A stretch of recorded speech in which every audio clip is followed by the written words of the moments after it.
દરેક વિદ્યાર્થી મિત્રોનું કવિતા યુનિક એકેડમીમાં ફરીવાર હાર્દિક સ્વાગત છે.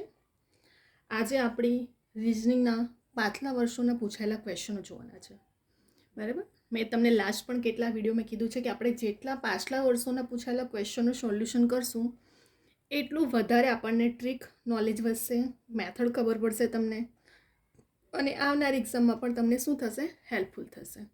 બરાબર, તો આ રિઝનિંગના પાછલા વર્ષોના પૂછેલા જે ક્વેશ્ચન છે આજે આપણે સોલ્યુશન એમનું જોઈશું. બરાબર, કેવા ટાઈપના ક્વેશ્ચનો પૂછાશે અને પૂછાઈ શકે છે, કેમ કે આવનારી જેટલી પણ લેટેસ્ટ એક્ઝામ છે એમાં રિઝનિંગનો એવરેજ વધી રહ્યો છે માર્ક્સનો. બરાબર, તો આપણા માટે ટ્રીક બહુ મેટર કરે છે, કેમ કે ત્યાં ટાઈમ બહુ ઓછો હોય છે આપણી પાસે, અને એટલા ટાઈમમાં શોર્ટ ટાઈમમાં આપણે કેવી રીતે શોર્ટ ટ્રીકથી સોલ્યુશન કરી શકીએ એટલા માટે ટ્રીક અને મેથડ બહુ મેટર કરે છે. બરાબર, તો આજે આપણે સ્ટાર્ટિંગથી એન્ડ સુધી જોજો. બરાબર, આપણે વિડીયોને અહીં સ્ટાર્ટ કરશું. ફર્સ્ટ ક્વેશ્ચન જોઈએ. ધોરણ 4ના 40 બાળકોની સરેરાશ ઉંમર 10 વર્ષ છે. બરાબર, અહીં શું કીધું? ધોરણ 4ના 40 બાળકોની સરેરાશ ઉંમર 10 વર્ષ છે. ધોરણ 6ના 30 બાળકોની સરેરાશ ઉંમર 12 વર્ષ છે. તો ધોરણ 4 અને 6ના બાળકોની સરેરાશ ઉંમર શોધો. હવે અહીં આપણને શું કીધું? ધોરણ 4ના 40 બાળકોની કેટલી કીધી? 10. તો કુલ વજન છેદમાં કુલ સંખ્યા થાય 40 બાળકો ગુણ્યા ઉંમર કેટલી? 10. 6ના કેટલા છે? 30 બાળકો ગુણ્યા 12, અને જેટલા ટોટલ કુલ સંખ્યા હોય એ. તો 40 ગુણ્યા 10 કરશો તો કેટલા આવશે? આપણા 400 આવશે. એવી જ રીતે 30 ગુણ્યા 12 તારી છે 360 થશે. તો બંનેનો સરવાળો કેટલો થાય? 760 થશે. અને 40 + 30 એટલે 70. 0 0 ઉડી ગયા. 76 ભાગ્યા 7 કરો તો 10.85 આપણો આન્સર આવી ગયો. બરાબર, આપણને શું કીધું છે? ફક્ત સરેરાશ ઉંમર શોધવાનું કીધું છે. અને અહીં આપણને કીધું છે કે 40 બાળકોની સરેરાશ ઉંમર 10 છે ધોરણ 4ના, અને ધોરણ 6ના 30 બાળકોની 12 વર્ષ છે.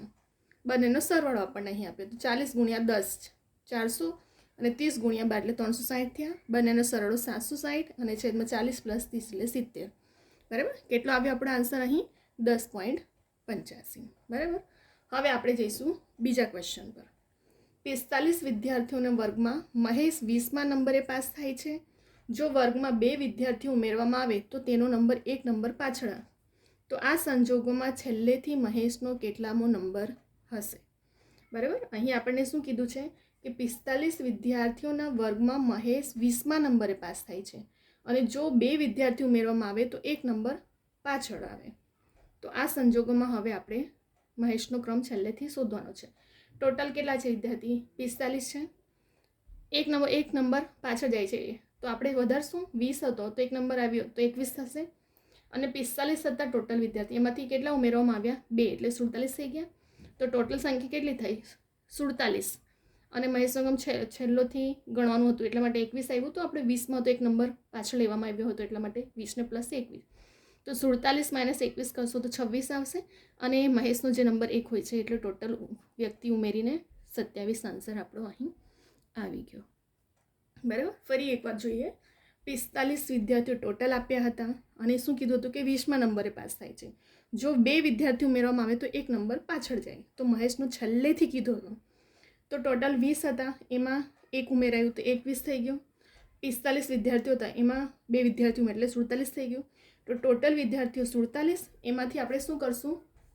21માં આવ્યો ક્રમ 1 નંબર પાછળ માટે, તો 47 - 21 26 થાય. અને મહેશનો ક્રમ છેલ્લેથી શોધવાનો છે એટલે મહેશ પોતે 1 એટલે 27 આન્સર આપણો અહીં આવી ગયો. હવે આપણે જઈશું ત્રીજા ક્વેશ્ચન પર. 20 સરખી ક્ષમતાવાળા પાણીના પંપ 6 દિવસમાં એક ટાંકી પૂર્ણ રીતે ભરી શકે છે. જો આ ટાંકી 4 દિવસમાં ભરવી હોય તો કેટલા વધારાની પંપ જરૂરિયાત હોય? બરાબર, હવે આપણે આ સૂત્ર શોર્ટ ટ્રીક મેં કીધું હતું, M1 D1 M2 D2.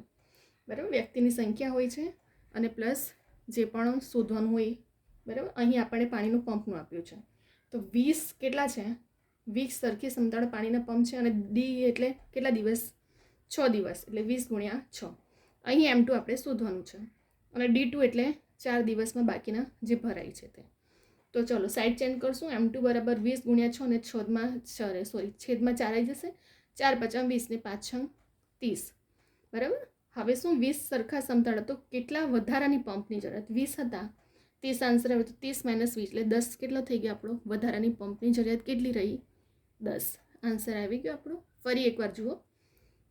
20 સરખી ક્ષમતાવાળા પાણીના પંપ 6 દિવસમાં એક ટાંકી પૂર્ણ રીતે ભરી શકે છે અને આ ટાંકી 4 દિવસમાં ભરવી હોય તો કેટલા વધારાની પંપની જરૂરિયાત હોય? M1 D1 M2 D2. બરાબર, દિવસ બંને આપી દે છે, D1 D2. M1 આપ્યું છે, M2 આપણે શોધવાનું છે કેટલા વધારાની પંપની જરૂરિયાત. M1 D1 તો M1 કેટલા છે? 20 અને D1 6. M2 નથી ખબર. D2 4 આપણને આપી દીધું છે. છેદમાં 4 4 50 20 ને 5 30 અને 20 હતા એટલે ટોટલ 10 આપણે વધારાની પંપની જરૂરિયાત છે. હવે 7 અહીં આપણી સંખ્યા શોધવાની છે, 21 31 ને 43. ચલો હવે આપણે અહીંયા જો 7 + 6 કરો તો કેટલા આવશે? 13.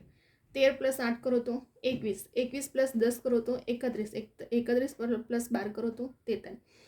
જોજો હવે સંખ્યા કઈ રીતે વધે છે? 6 6 માં 2 ઉમેરે તો 8 8 માં 10 2 ઉમેરે તો 10 10 માં 2 ઉમેરે તો 12. એટલે બેકીની સંખ્યામાં વધે છે સરવાળો કરતાં. તો અહીં જવાબ તમારો કેટલો આવશે? 6. બરાબર, સોરી, અહીં જવાબ આવશે તમારો 13. બરાબર, બેકી સંખ્યામાં સંખ્યા આગળ વધી રહી છે. જુઓ ધ્યાનથી. 7 + 6 કરો તો 13 આવશે. 13 માં 8 ઉમેરશો તો 21. 21 માં 10 ઉમેરશો તો 31 ને 31 માં 12 ઉમેરશો તો 43.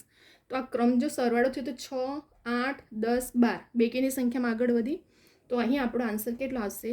13 આવશે. થઈ ગયું. શોર્ટ ટ્રીક એકદમ. બરાબર, આ પૂછાયેલા ક્વેશ્ચનો છે લાસ્ટ યરના. તો રિઝનિંગના આપણે જેટલા પાછલા વર્ષોના પૂછાયેલા ક્વેશ્ચનનું સોલ્યુશન કરશું એટલું શું હોય આપણે ટ્રીક ખબર પડે છે. બરાબર, તમારી ટ્રીક મેથડ બહુ મેટર કરે છે એક્ઝામને ટાઈમે. આપણે અહીં 4 ક્વેશ્ચનો પણ જોઈ લીધા એકદમ શોર્ટ વેમાં. આવી જ રીતે તમને ક્વેશ્ચન જોતાં બહુ લોંગ લાગે છે પણ એકદમ શોર્ટ ટ્રીકમાં ગણવામાં આવે છે આ ક્વેશ્ચનને. બરાબર, અને પેપર સેટર કોમ્પિટિશનને ટફ કરવા માટે જ ક્વેશ્ચનો એવા મૂકે છે કે જેથી કરીને તમારો ટાઈમ વધારે રીડ કરવા માટે જાય. તમે ક્વેશ્ચન જ્યારે રીડ કરો છો ને તમારો ટાઈમ એમાંય બહુ જતો રહે છે. બરાબર, તો આટલા લોંગ ક્વેશ્ચનમાં આટલું શોર્ટ ટ્રીકો સમાયેલી હોય છે તો સ્કીપ નહીં કરવાનું. જેટલી તમે પ્રેક્ટિસ કરી હશે ને એટલું તમને ત્યાં વધારે યુઝફુલ રહેશે એક્ઝામના ટાઈમે. તો અહીં હવે આપણે 4 ક્વેશ્ચનો જોઈ લીધા. તમે આનો સ્ક્રીનશોટ લઈ શકો છો.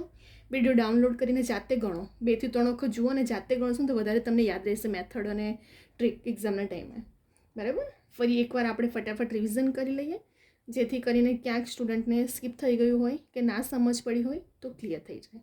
બરાબર, ફરી વાર આપણે એકવાર જોઈ લઈએ. ધોરણ 4ના 40 બાળકોની સરેરાશ ઉંમર 10 વર્ષ આપી અને 30 બાળકોની 12 વર્ષ.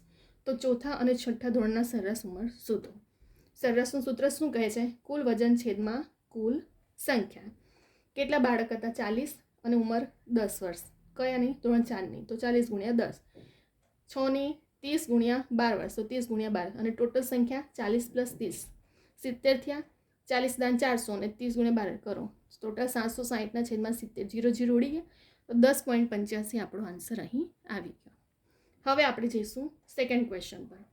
45 વિદ્યાર્થીઓના વર્ગમાં મહેશ 20મા નંબરે પાસ થાય છે. જો વર્ગમાં 2 વિદ્યાર્થીઓ ઉમેરવામાં આવે તો 1 નંબર પાછળ આવે તો સંજોગોમાં છેલ્લેથી મહેશનો નંબર કેટલો? ટોટલ કેટલા વિદ્યાર્થી છે? 45. કેટલા ઉમેરવામાં કીધા? 2. 47 થયા. 20મા નંબરે પાસ થાય છે અને 1 નંબર પાછળ જાય છે તો 20માં 1 નંબર પાછળ જવાનું છે તો +1 કરો એટલે 21 થઈ ગયા. ટોટલ સંખ્યા કેટલી મળી? 47 અને નંબર કેટલો ગયો? 21મો. તો 47 - 21 કરો 26 રહ્યા. 26 અને મહેશ પોતે એટલે 27 આન્સર આવી ગયો આપણો અહીં. હવે આપણે જઈશું થર્ડ ક્વેશ્ચન પર. 20 સરખી ક્ષમતાવાળા પાણીના પંપને 6 દિવસમાં એક ટાંકી પૂર્ણ રીતે ભરી શકે છે. જો આ ટાંકી 4 દિવસમાં ભરવી હોય તો કેટલા વધારાની પંપની જરૂરિયાત હોય છે? બરાબર, M1 D1 પંપની જરૂરિયાત અને દિવસો. પંપની સંખ્યા ગુણ્યા દિવસો. M1 D1 કેટલા છે? 20 છે. દિવસ કેટલા? 6. M2 કેટલા છે? શોધવાનું છે અને દિવસ 4. હવે આ અંશમાં છે અને આ અંશમાં છે તો છેદમાં જશે. તો 20 × 6 છેદમાં 4 કરો. 4 × 5 20 ઉડી ગયા. 5 × 30 માંથી 20 એટલે વધારાને કેટલી જરૂર પડી? 10 પંપની જરૂર પડી અહીં આપણને. હવે ચોથા ક્વેશ્ચનમાં શું હતું? 7 સંખ્યા આપણે અહીં શોધવાની છે. 21 31 ને સિરીઝ આપી છે. 7 + 6 કરો તો કેટલા આવે? 13. 13 + 8 કરો તો 21. 21માં 10 ઉમેરે તો 31. 31માં 12 ઉમેરે તો 43. એટલે સંખ્યા કેટલો પ્લસનો વધારો થઈ રહ્યો છે બેકીની સંખ્યામાં? 6 + 8 પછી 10, પછી 2, એટલે 2 સંખ્યાનો વધારો થયો છે. અહીં બેકીની સંખ્યામાં જાય છે, તો આન્સર આપણો અહીં આવી ગયો 13. થઈ ગયું આપણા 4 ક્વેશ્ચન સોલ્યુશન અહીં આપણે. બરાબર. તો જેટલું તમે ટ્રીક, તમારી પાસે મેથડ હશે શોર્ટ ટ્રીક ગણવાની, જેટલી તમે પ્રેક્ટિસ કરી હશે, પાછલા વર્ષોના ક્વેશ્ચન મેં એટલા માટે સોલ્યુશન કરાવી રહી છું જેથી કરીને તમને આઈડિયા આવે, ન્યૂ સ્ટુડન્ટ હોય એમને પણ ખબર પડે કે કેવા ટાઈપના ક્વેશ્ચનો પૂછાયા છે. બરાબર. એમને પ્રિપરેશન કરતાં પણ ફાવે, તમારી પ્રેક્ટિસ થાય, મેથડ શોર્ટ ટ્રીક ખબર પડે તમને ગણવાની. બરાબર. અને ક્યારે પણ આવા લોંગ ક્વેશ્ચન જોઈને ગભરાઈ નહીં જવાનું એક્ઝામમાં. આ લોંગ ક્વેશ્ચનની પાછળ શોર્ટ ટ્રીક સમાયેલા હોય છે. બરાબર. અને એકદમ ઇઝી હોય છે. તો અહીં હવે આપણે 4 ક્વેશ્ચનો જોઈ લીધા છે. હવે તમને આ વિડીયો ગમ્યો તો લાઈક કરો, શેર કરો, સબસ્ક્રાઈબ કરો, કમેન્ટ કરો. તમારા બીજા બધા પણ સ્ટુડન્ટ વિદ્યાર્થી મિત્રોને પણ શેર કરો, જેથી કરીને દરેક સ્ટુડન્ટ સુધી આ વિડીયો પહોંચે. કેટલાક સ્ટુડન્ટો કોચિંગ એફર્ટ નથી કરી શકતા, તો જાતે પણ પ્રિપરેશન કરતા હોય છે, એમને સુધી પણ આ વિડીયો ટ્રીક પહોંચે. બરાબર. અને ખાસ કરીને સબસ્ક્રાઈબ કરવાનું ભૂલતા નહીં, જેથી કરીને નોટિફિકેશન માટે બેલ આઇકોનને ઓન રાખજો. બધી લેટેસ્ટ ઇન્ફોર્મેશનો તમને મળતી રહે. એક્ઝામની રિલેટેડ પણ ડેલી અપડેટ કરવામાં આવે છે, એક્ઝામની રિલેટેડ ઇન્ફોર્મેશન, અને ડેલી રેકોર્ડેડ લેક્ચર પણ અપડેટ કરવામાં આવે છે, એની પણ ઇન્ફોર્મેશન તમને મળતી રહે. એટલે સબસ્ક્રાઈબ કરીને નોટિફિકેશન માટે બેલ આઇકોન ઓન રાખજો. બરાબર. અને અહીં આપણા 4 ક્વેશ્ચન સોલ્વ થઈ ગયા છે. બરાબર. તમે આને વિડીયોને લાઇક કરીને ડાઉનલોડ કરીને જાતે પણ ગણજો. કેટલાક સ્ટુડન્ટ રિવિઝન માટે નોટબુક બનાવતા હોય છે અને જાતે પણ ગણતા હોય છે, જેથી કરીને એક્ઝામમાં એન્ડ ટાઈમે રિવિઝન કરવાનું રહે છે. બરાબર. તો એ પણ ટ્રીક સારી કહેવાય. જો એટલો યાદ રાખજો, એક્ઝામના ટાઈમે પેપર સેટર કોમ્પિટિશનને ટફ કરવા, લેવલ હાઈ કરવા માટે એવા જ ક્વેશ્ચનો મૂકશે જેથી તમારું રીડિંગનો ટાઈમ વધારે જાય.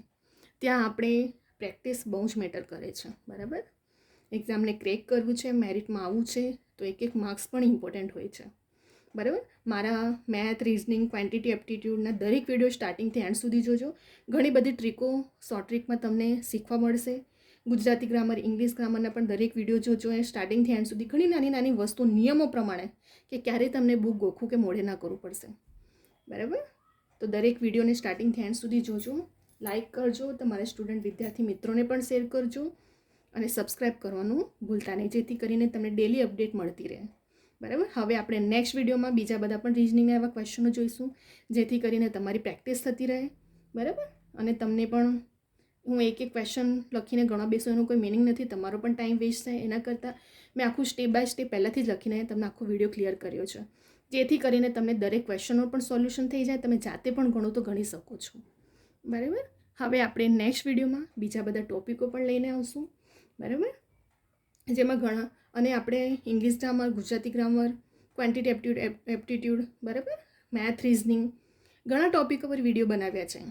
તો આ દરેક વિડીયો મારા ફક્ત એવું નથી કે ફક્ત તમને એક જ એક્ઝામ માટે યુઝફુલ છે. આવનારી જેટલી પણ લેટેસ્ટ એક્ઝામ છે, દરેક એક્ઝામ માટે યુઝફુલ છે મારા દરેક વિડીયો. અને દરેક વિડીયો 1 થી 2 માર્ક્સ કવર કરવા માટે ઇનફ છે.